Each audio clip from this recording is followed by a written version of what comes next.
৮ বছরের একটি অবুঝ শিশু বিয়ে মানে কি সেটি হয়তো সে এখনও জানে না। একদিন হঠাৎ করে শুনতে পায় তার বাবার থেকেও বড় একজনের সাথে তার বিয়ে। বিয়ের কিছুদিন পরেই বিধবা হয়ে যায় সে। তখন আমাদের এই সমাজ তার চোখে আঙুল দিয়ে বুঝিয়ে দেয় বিধবা মেয়েদের কোনো জীবন হয় না, তাদের জীবনে নেই কোনো রং, নেই কোনো খুশি, নেই কোনো আনন্দ। ওই ৮ বছরের শিশুটি কী অন্যায় করেছিল? বিয়েটাই কি ছিল তার সব থেকে বড় অন্যায়? আজ থেকে ১০০ বছর পূর্বে আমাদের দেশের মেয়েদের জীবন ছিল খুবই করুণ। তখন ছিল দাসপ্রথা, সতীদাহ প্রথা, বিধবাদের বিয়ে না দেওয়ার প্রথা। ছোট্ট ৮ বছরের মেয়েটি বিধবা হয়ে চুল কেটে সাদা শাড়ি পরে জীবনের সব রং, খুশি, আনন্দ মুছে দিয়ে কীভাবে সারা জীবন কাটায়, আজ তেমনই একটি মুভি এক্সপ্লেইন করব। চলুন আর দেরি না করে। মুভির শুরুতে আমরা ছোট্ট একটি মেয়েকে দেখতে পাই। মেয়েটি হাসি খুশি দৌড়াতে থাকে, খেলতে থাকে, তার মতো সে জীবন কাটাতে থাকে। হঠাৎ করে সে একদিন শুনতে পায় তার নাকি আজ বিয়ে। বিয়ে মানে কি সেটিও এখনও সে জানে না। তার বিয়ের দিনক্ষণ ঠিক হয়, তার স্বামীকে সেটিও সে জানে না। তাকে কেমন দেখতে হয়, কেমন হয় স্বামী, সেটিও তার না জানা। তার পরিবার ছিল খুবই দরিদ্র। একবেলা খাবারটুকু জোটাতেও তাদের খুবই কষ্ট হতো। এজন্যই হয়তো তাকে বিয়ে দেওয়া। অনেক ধার কর্জ করে মেয়েটির বাবা তাকে বিয়ে দেয়। যার সাথে বিয়ে দিয়েছে সে তার বাবার থেকেও অনেক বড়। বিয়ের সময় সে ছিল অসুস্থ। আগে থেকে অসুস্থ হওয়ার কারণে তার স্বামী বিয়ের কিছুদিন পরই মারা যায়। স্বামী মারা যাওয়ার পরে ছোট্ট মেয়েটিকে শুনতে হয় অপয়া, অলক্ষ্মী, এই ধরনের নানান কথা। তখনও সে জানে না অপয়া, অলক্ষ্মী মানে কি। সে এটিও বুঝতে পারে না এই অপয়া, অলক্ষ্মী লোকজন তাকে কেন বলছে। এজন্য স্বামীর মৃত্যুর সাথে সাথে তার জীবন থেকে এখন সব রং, আনন্দ মুছে ফেলতে হবে। তার স্বামীর মরদেহ পোড়ানোর আগে কিছু মেয়ে এসে তাকে বিধবার পোশাক পরিয়ে দিয়ে যায় এবং তার যত সব নিয়ম আছে সেগুলো পালন করে যায়। মাথা থেকে তার সব চুলগুলো কেটে ফেলা হয়। টুকটুকি লাল শাড়িটি শরীর থেকে সরিয়ে একটি সাদা রঙের থানের কাপড় তার শরীরে দেওয়া হয়। তখন থেকে শুরু হয় তার জীবনের করুণ অধ্যায়। যেহেতু তার বাবা মার আর্থিক অবস্থা ভালো ছিল না, অন্যদিকে তার একমাত্র স্বামী মৃত্যুবরণ করেছে। এজন্য সবাই সিদ্ধান্ত নেয় তাকে একটি বিধবাদের আশ্রমে পাঠিয়ে দেবে। যেমন ভাবা তেমন কাজ। গঙ্গা ঘাটের পাড়ে একটি বিধবা আশ্রমে তাকে পাঠিয়ে দেওয়া হয়। সাদা থানে ছোট্ট মেয়েটি সে চলে যায় গঙ্গা ঘাটের বিধবা আশ্রমে। সেখানে গিয়ে এসে লক্ষ্য করে তার বয়সী কোনো মেয়ে ওই জায়গায় নেই, এমনকি তার মায়ের বয়সেও কেউ নেই। ওখানে যারা আছে তারা তার থেকে অনেক বড়। তাদের সাথে কি সে কিভাবে থাকবে, এগুলো সে মনে মনে ভাবতে থাকে। তখন ভিতরে তার বয়সী কেউকে না পেয়ে সে দৌড়ে আবার ফিরে আসে গঙ্গা ঘাটে। ঘাটে এসে সে তার বাবার কাছে বায়না করতে থাকে সে এই জায়গায় থাকবে না। তখন তার বাবা তাকে সান্ত্বনা দিয়ে বলে, তোমার মা তোমাকে নিতে আসবে। এরপরে ছোট্ট মেয়েটি তার বাবাকে জিজ্ঞেস করে বিধবা মানে কি, আর এই কতদিনই বা এই বিধবার দায়িত্ব পালন করতে হবে আমাকে। তখন মেয়েটির বাবা ছিল নির্বাক, কোনো কথাই বলল না, তাকে বুঝিয়ে পুড়িয়ে সেখান থেকে চলে গেল। তার বাবা যেতে না যেতেই ভিতর থেকে মহিলারা এসে তাকে টেনে ভিতরে নিয়ে গেল। এরপর ছোট্ট মেয়েটিকে পরিচয় করিয়ে দেওয়া হলো এই আশ্রমের মালকিনের সাথে। তার নাম মধুমতি। আসলে এই মধুমতি ছিল খুবই ভয়ঙ্কর, রাগী, হিংসুটে, যত সব খারাপ অভ্যাসগুলো ছিল তার সবই ছিল এই মধুমতির ভিতরে। এজন্য আশ্রমে থাকা সবাই তাকে ভয় পেত আর তাকেই প্রধান মানত। যেহেতু আশ্রমটা ছিল অনেক আগের, লোকের অল্প কিছু দান খয়রাত, তার সাথে তাদের নিজেদের কিছু ইনকাম দিয়ে এই আশ্রম চলতো। এই আশ্রমের কোনো মালিক ছিল না। বাইরের কোনো মালিক না থাকার কারণে এই মধুমতি হয়ে উঠেছে আশ্রমের প্রধান মালিক। মধুমতি যখন প্রথম বাচ্চাটিকে দেখে তখন তার আগের দিনের কথা মনে পড়ে যায়। বাচ্চাটিকে তার কাছে ডেকে বলে, আমিও তোর বয়সে এই জায়গায় এসেছিলাম। মেয়েদের আলাদা করে কোনো জীবন হয় না। স্বামীর মৃত্যুর পরে মেয়েদের জীবনও মরে যায়। থাকে না কোনো রং, থাকে না কোনো আনন্দ। এইগুলাই বুঝাতে থাকে মধুমতি ওই ছোট্ট বাচ্চাটিকে। কিন্তু বাচ্চাটি তখনও জেদ করে থাকে যে সে বাড়ি যাবে। এটি দেখে মধুমতি তাকে একটি ধমক দেয় আর বাচ্চাটি তখন তার পায়ে কামড় দিয়ে দৌড় দেয়। দৌড়াতে দৌড়াতে সে শকুন্তলার কাছে যায়। শকুন্তলা ছিল ধর্মে অন্ধ একটি মহিলা, কিন্তু ভিতরে ছিল সে ভাঙা, অর্থাৎ তার মন ভাঙা ছিল। বাচ্চাটির মাথায় হলুদ লাগাতে সে এই বিধবাদের জীবন নিয়ে বাচ্চাটিকে বলতে থাকে। শকুন্তলা ওই ছোট্ট মেয়েকে আরও জানায় যে এই জায়গায় দিনে একবার খাবার মেলে। শকুন্তলার কথাগুলো বাচ্চাটির খুব তীক্ষ্ণ লাগতে থাকে এবং বাচ্চাটি দৌড়ে ওই জায়গা থেকে চলে যায়। দৌড়ে উপরে ওঠার সময় তখন তার চোখ পড়ে একটি সুন্দরী মহিলার দিকে। তখন এই বাচ্চাটি সুন্দরী মহিলাটির কাছে যায়, গিয়ে তাকে জানায় সে এখানে থাকবে না, এখান থেকে চলে যাবে। ওই মহিলাটি জানায় এখান থেকে আর ফিরে যাওয়া যাবে না, যখন এসেছো এইখানেই তোমার জীবন শেষ করতে হবে, অর্থাৎ মৃত্যু পর্যন্ত এই জায়গায় থাকতে হবে। বাচ্চাটি তার কাছে ছোট্ট একটি কুকুরছানা দেখে ওই জায়গায় থেমে যায় এবং কুকুরছানাটির সাথে খেলতে থাকে। তখন মহিলাটি বাচ্চাটিকে একটি জবের মালা দেয় আর বলে এটি পড়লে তোমার সময় কাটবে ঠিকঠাক করে। এরপরে মহিলাটি তার জীবনের কথা বলতে থাকে। যেহেতু আশ্রমে একবেলা খাবার জোটে, এজন্য তাকে ধান্দার কাজে যেতে হয়, অর্থাৎ পতিতাবৃত্তি করতে। মধুমতি তাকে লোকজনদের কাছে পাঠায়, অর্থাৎ যারা মালিক আছে চারপাশে তাদের কাছে পাঠায়। সেই জায়গা দিয়ে 2-1 পয়সা ইনকাম হয় আর এটি থেকেই আশ্রমে সবার খাবার জোটে। সোজা ভাষায় বলতে গেলে তার পতিতাবৃত্তি থেকেই এই জায়গার মানুষের সবার খাবার জোটে। সুন্দর মহিলাটির এই বড় বড় কথা মেয়েটির মাথায় ঢোকে না, তখন সে ওই জায়গায় থেকে চলে যায়। এরপর মেয়েটি একটি বয়স্ক মহিলার কাছে যায়। মহিলাটির পাশে ঘুমিয়ে মেয়েটি কথা বলতে থাকে। তখন মহিলাটি তাকে বলে তার লাড্ডু খাওয়ার খুব শখ, সেই বিয়েতে সে একবার লাড্ডু খেয়েছিল, এরপর আর কখনো লাড্ডু খাওয়া হয়নি। আসলে বিধবা হওয়ার পর থেকে সে আর কখনো লাড্ডু খায়নি। ছোট্ট মেয়েটি তা শোনে এবং খুব অবাক হয়। এরপর কথা বলতে বলতে মেয়েটি ঘুমিয়ে পড়ে। পরবর্তী দিন ছোট্ট মেয়েটি এবং ওই সুন্দরী মহিলাটি যায় গঙ্গাঘাটে গোসল করার জন্য। তখন আমরা দেখতে পাই পিছনে একটি সধবা মহিলা ছিল। তার পিছনে এবং তাদের সামনে বা পাশে যতই সধবা মহিলারা ছিল তারা তাদের দেখে দূরে সরছিল। তারা তাদের ছায়াটিকেও পাপ মনে করছিল।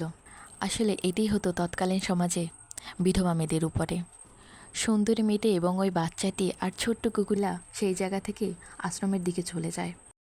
পরবর্তী দিন ছোট্ট মেয়েটি একা একা ঘুরতে গঙ্গার ঘাটে বেরিয়ে যায়। সাথে সুন্দরী মহিলার ওই ছোট্ট কুকুরটিই ছিল। সুন্দরী মহিলাটার নাম হচ্ছে কল্যাণী। রাস্তা না জানার কারণে ছোট্ট মেয়েটি গঙ্গার ঘাটে দাঁড়িয়ে থাকে। সাদা ধান পরা ছোট্ট একটি বিধবাকে দেখে নারায়ণ নামের একটি লোক বাচ্চাটির কাছে আসে। বাচ্চাটি নারায়ণকে জানায় সে রাস্তা হারিয়ে ফেলেছে। নারায়ণ যেহেতু ওই জায়গার একজন ধনী পরিবারের সন্তান ছিল, এজন্য সে আশেপাশে সব কিছুই জানত। ছোট্ট মেয়েটিকে নারায়ণ আশ্রমে দিয়ে আসতে চায়। তখনই তার প্রথমবার দেখা হয় কল্যাণীর সাথে। কল্যাণী হলো সেই সুন্দরী মহিলাটি। প্রথম দেখাতেই তার কল্যাণীকে পছন্দ হয়ে যায়। এরপর নারায়ণ কল্যাণীর পিছন আসতে থাকে। তখন কল্যাণী বাচ্চাটিকে বলে তাকে চলে যেতে বলো, বিধবাদের সাথে এগুলো মানায় না। কল্যাণী আরও বলে বিধবাদের জন্য এগুলো পাপ। পরের দিন সন্ধ্যাবেলায় নারায়ণ তার ছোটোবেলার একটি বন্ধুর সাথে গঙ্গা পাড়ে বসে থাকে। তখন তারা দুজন লক্ষ্য করে নৌকা করে একজন বিধবা যাচ্ছে। নারায়ণের বন্ধু নারায়ণকে জানায় ওই মহিলা টাকার বিনিময়ে লোকেদের বাড়িতে যায়। নারায়ণ আরও লক্ষ্য করে নৌকাটি তার বাড়ির দিকেই যাচ্ছে। এই পর্যায়ে আমরা দেখতে পাই বিধবাদের আরেকটি নিকৃষ্ট জীবন। আসলে যারা জমিদার থাকে তাদের নজর থাকে সুন্দরী বিধবাদের উপরে। যখন যাকে পছন্দ হয় টাকার বিনিময়ে তাকে নিয়ে যায়। এটি ছিল বিধবাদের জীবনে একটি কঠিন সত্য। কল্যাণীকে নৌকা করে নিয়ে যাচ্ছিল একজন কিন্নার। সেই তাকে নিয়ে যেত এবং দিয়ে যেত, আর সেই টাকা দিয়ে তাদের আশ্রম চলত।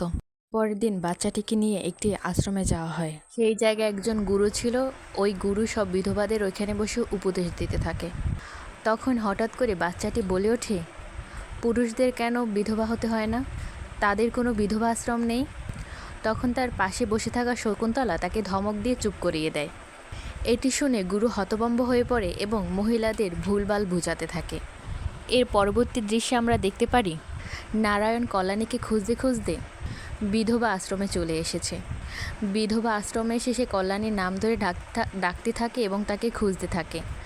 তখন শকুন্তলা বাইরে বের হয়ে এসে বলে, বাবু, এখানে আপনি কেন এসেছেন? আপনি জানেন না বিধবাদের কাছে আসা পাপ? নারায়ণ বলে, আমি বিধবাদের পাপ মনে করি না। তারাও মানুষ, তারাও এই দেশের মানুষ, তাদের অধিকার আছে। তখনই উপরে কাপড় শুকাতেছিল কল্যাণী। কল্যাণী তার কথাগুলো শুনে মুচকে হাসে। এই প্রথম অনেক বছর পরে সে মুচকে হাসলো। তার মনে আবার সে ভালোবাসার অনুভূতি ফিরে পেল। কল্যাণীকে হাসতে দেখে শকুন্তলা নারায়ণকে বলল ওখান থেকে চলে যেতে। নারায়ণ শকুন্তলার কথা শুনে ওই জায়গা থেকে চলে গেল। কিন্তু শকুন্তলা মনে মনে ভাবতে থাকে লোকটি আসলেই ভালো ছিল। পরবর্তী দিন বাচ্চাটি সহ আরও যে বিধবারা ছিল সবাই মিলে মন্দিরের পাশে ভিক্ষা করতে থাকে। আসলে এইটি দিয়ে তাদের খাবার দাবারের খরচ চলে। বাচ্চাটি যখন মন্দিরে বসেছিল তখন বাচ্চাটি একটি ছোট্ট মেয়েকে দেখে তার বয়সী। সে মনে মনে ভাবতে থাকে এই বিধবা হওয়ার কারণে বা বিয়ে হওয়ার কারণে তার সম্পূর্ণ শৈশবটা নষ্ট হয়ে গিয়েছে। শৈশব নষ্ট হয়ে কাঁধে এসেছে এক কলঙ্কের ছাপ। ছোট্ট দেখে সবাই তাকে টুকটাক কিছু টাকা দিয়েছে। আশ্রমে ফেরার সময় সে ওই টাকা দিয়ে লাড্ডু খেতে থাকা ওই বৃদ্ধ মহিলাটার জন্য লাড্ডু কিনতে চায়। এবারও লোকটি তাকে তাড়িয়ে দিতে চায়, কিন্তু তার কাছে টাকা থাকার কারণে বাচ্চাটিকে আর তাড়ায় না দোকানদারওয়ালা। তার টাকা নিয়ে দোকানদারওয়ালা লোকটিকে একটি লাড্ডু দেয়, আর বাচ্চাটি সেই লাড্ডু পেয়ে মনের আনন্দে ছুটে আশ্রমের দিকে যেতে থাকে। আশ্রমে গিয়ে অসুস্থ সেই বৃদ্ধাকে লাড্ডুটি দেয়। লাড্ডুটি খেয়ে খুব আনন্দ পায় এবং তার লাড্ডু খাওয়ার ইচ্ছা ওই ছোট্ট মেয়েটি পূরণ করে। এই লাড্ডুটির জন্যই হয়তো ওই বৃদ্ধার জীবনটি এতদিন বেঁচে ছিল। লাড্ডু খেয়ে মহা আনন্দে সারা জীবনের মতো চিরনিদ্রায় ঘুমিয়ে পড়ে ওই বৃদ্ধ মহিলাটি। পরের দিন সকালবেলা সবাই খেয়াল করে ওই বৃদ্ধা মারা গিয়েছে। বৃদ্ধা মারা যাওয়ার পরে তার শেষকৃত্য সম্পূর্ণ করার জন্য টাকার দরকার ছিল, কিন্তু আশ্রমের কারো কাছে তেমন টাকা পয়সা ছিল না। এজন্য সবাই চিন্তায় পড়ে যায়। তখন কল্যাণী তার কাছে থাকা কিছু টাকা সবাইকে দেয় ভাগ করে, এবং তারা সেটি থেকে তার শেষকৃত্য সম্পূর্ণ করে। বৃদ্ধ মহিলার মৃত্যুতে 8 বছরের সেই ছোট্ট বাচ্চাটি খুব ভয় পায়। ভয় পেয়ে শকুন্তলাকে বলে আমি তাকে লাড্ডু খেয়েছি, লাড্ডুর জন্যই সে মারা গিয়েছে। তখন শকুন্তলা বলে লাড্ডুর জন্যই হয়তো সে এতদিন বেঁচে ছিল, তোর কারণে তার মনের বাসনা আজকে পূরণ হয়েছে। শকুন্তলা আরও বলে লাড্ডুর জন্য না, এটি ছিল তার জীবনের শেষ ইচ্ছা। এরপরে গতানুগতিকভাবে অনেকটা দিন কেটে যায়। সবাই সবার মতো ব্যস্ত থাকে। মেয়েটি সেই জায়গায় মানিয়ে থাকতে শুরু করে। একদিন বাচ্চাটি মধুমতির গা টিপে দিচ্ছিল। এতদিনে মধুমতির সাথেও বাচ্চাটির খুব বেশ ভালো ভাব হয়ে গিয়েছিল। বাচ্চাটিও সবার সাথে হাসিখুশিভাবে দিন কাটাতো। অন্যদিকে নারায়ণ ও কল্যাণীর ছোটোখাটো কিছু সুন্দর মুহূর্ত কাটাতো একসাথে। ওই দিন কথায় কথায় বাচ্চাটি মধুমতির কাছে কল্যাণীর কথা বলে দেয়। আসলে বাচ্চাটি বুঝতে পারেনি এটার জন্য মধুমতি খুব রাগ করবে। তখন মধুমতি রাগ করে কল্যাণীর কাছে যায় এবং তার সুন্দর চুলগুলো কেটে ফেলে। চুল কাটতে কাটতে মধুমতি কল্যাণীকে বলে তোর এই সুন্দর রূপের জন্য তোর চুলগুলো ছিল, আর এইটা দিয়ে আমাদের ইনকাম হতো, কিন্তু তুই আজকে থেকে তোর চুলগুলো হারালি, আর তোর বিধবা জীবনে যেটুকু রং ছিল সব রংটুকু আমি মুছে দিলাম। এটি বলে সেখান থেকে সে চলে যায়। এরপর থেকে কিছুদিন কল্যাণী মনমরা হয়ে বসে থাকে। হঠাৎ করে একদিন নারায়ণ এসে কল্যাণীকে বলে তার সাথে যাওয়ার জন্য, তাকে সে বিয়ে করবে। এটি শুনে কল্যাণী আশার আলো খুঁজে পায় এবং নতুনভাবে জীবন শুরু করার জন্য আগ্রহ খুঁজে পায়। যেমন বলা তেমন কাজ। কল্যাণীকে নিয়ে সে রওনা হয় নতুন দিগন্তে, নতুন পথে, নতুন যাত্রা শুরু করার জন্য। কিন্তু কল্যাণী দ্বিধাদ্বন্দ্বের ভিতরে ভুগতেছিল। নদীর ওপারে তারা দুইজনেই নতুন সংসার বাঁধবে বলে কথা দেয় দুজন দুজনাকে। নৌকায় যেতে যেতে কল্যাণী নারায়ণকে জিজ্ঞেস করে তার বাবার নাম কি। তখন নারায়ণ তার পরিচয় তাকে জানায়। সেটি শুনে কল্যাণী খুব অবাক হয়। আসলে নারায়ণের পিতাই কল্যাণীকে টাকা দিয়ে তার কাছে নিয়ে যেত। সেই লোকটি তার ভবিষ্যতে শ্বশুর হতে যাচ্ছে এটি সে কোনোভাবেই মানতে পারে না। তখন কল্যাণী নারায়ণকে জানায় তার অতীতের কথা। নারায়ণ বলে আমি তোমার সব অতীত জানি, আর আমি তোমাকে জেনেই বিয়ে করতে চাচ্ছি। কল্যাণী সব শুনে নারায়ণকে বলে তুমি তোমার বাবার সাথে কথা বলো, আমার সম্পর্কে গিয়ে জিজ্ঞেস করো। এই কথা শুনে নারায়ণ খুব অবাক হয় এবং নৌকা ঘুরিয়ে আবার তাকে ঘাটের কাছে দিয়ে যায়। কিন্তু আশ্রম থেকে সে একবার বের হয়েছে, আর সে আশ্রমে যেতে পারবে না। তাকে নতুনভাবে জীবন শুরু করতে হবে। কিন্তু নতুনভাবে জীবন শুরু করার মতো কিছুই ছিল না। দুঃখে কষ্টে নিজের উপর ঘৃণায় কল্যাণী গঙ্গাঘাট থেকে ঝাঁপ দেয় এবং ঝাঁপ দিয়ে ওই জায়গায় সে মৃত্যুবরণ করে। পানিতে ঝাঁপ দেওয়ার পরে ওই দিন আর তার কোনো খোঁজ খবর পাওয়া যায় না। অন্যদিকে কল্যাণী চলে যাওয়ার কারণে মধুমতি খুব চিন্তায় পড়ে যায়। কিভাবে তাদের পরের দিনের খাবার জোগাবে, কিভাবে সবাই বেঁচে থাকবে। তখন ওই কিন্নারটি আবার আসে। যেহেতু কল্যাণী ছাড়া যুবতী আর ওই জায়গায় কেউ ছিল না, একমাত্র ওই ছোট্ট মেয়েটি ছাড়া। আসলে ওই মেয়েটিতে শৈশবকাল চলতেছে। কিন্তু ওই কিন্নারটি মধুমতিকে বলে ওই বাচ্চাটিকে দিয়ে খারাপ কাজ করানোর জন্য। মধুমতিও আর কিছু না ভেবে ওই বাচ্চাটিকে ওই কিন্নারটির সাথে পাঠিয়ে দেয়। বাচ্চাটি তখন জানতেও না যে তার সাথে কী হতে যাচ্ছে। কিন্তু শকুন্তলা এই কথাটি কোনোভাবেই মানতে পারে না। সে ওই বাচ্চাটিকে বাঁচানোর জন্য আপ্রাণ চেষ্টা করতে থাকে। পরবর্তী দিন ওই বাচ্চাটিকে নদীর ঘাটে ফেলে রাখে। বাচ্চাটি খুব অসুস্থ হয়ে পড়ে, দাঁড়াতে পারছিল না। শকুন্তলা বাচ্চাটির কষ্ট সহ্য করতে না পেরে তাকে নিয়ে আবার আশ্রমে চলে আসে। অন্যদিকে খবর আসে যে কল্যাণী আর বেঁচে নেই, নদীতে ঝাঁপ দিয়ে মৃত্যুবরণ করেছে। কল্যাণীর মৃত্যুতে বাচ্চাটি, শকুন্তলা এবং নারায়ণ খুব কষ্ট পায়। আসলে আশ্রমে সবাই কষ্ট পাচ্ছিল। সবাই মিলে তার শেষকৃত্য সম্পন্ন করে।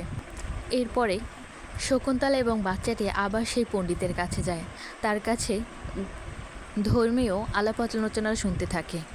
তখন হঠাৎ করে শকুন্তলা লোকটিকে জিজ্ঞেস করে, বিধবাদের কি বিয়ে হয় না? আর আসলে বিধবাদের বিয়ে দেওয়ার নতুন নিয়ম বের হয়েছে, কিন্তু এতে কারোরই কোনো সুবিধা হবে না, এর জন্য এই নিয়মটি কেউ কাউকে বলছে না এবং বিধবাদের উপর নির্যাতন করছে।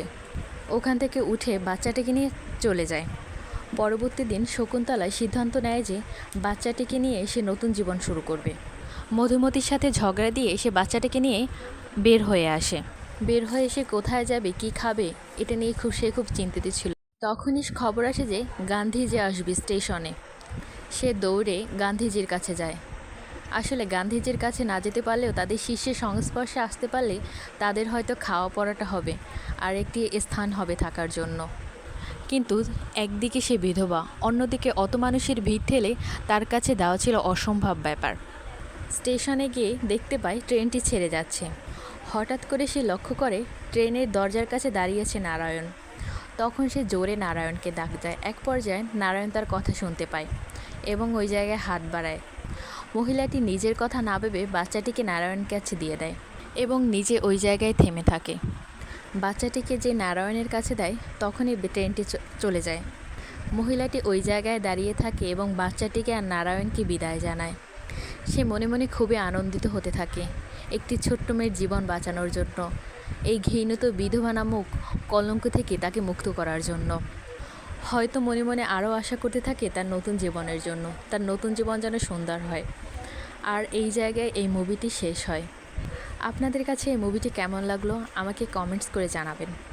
ধন্যবাদ কষ্ট করে এতক্ষণ আমার এই এক্সপ্লেনেশন শোনার জন্য।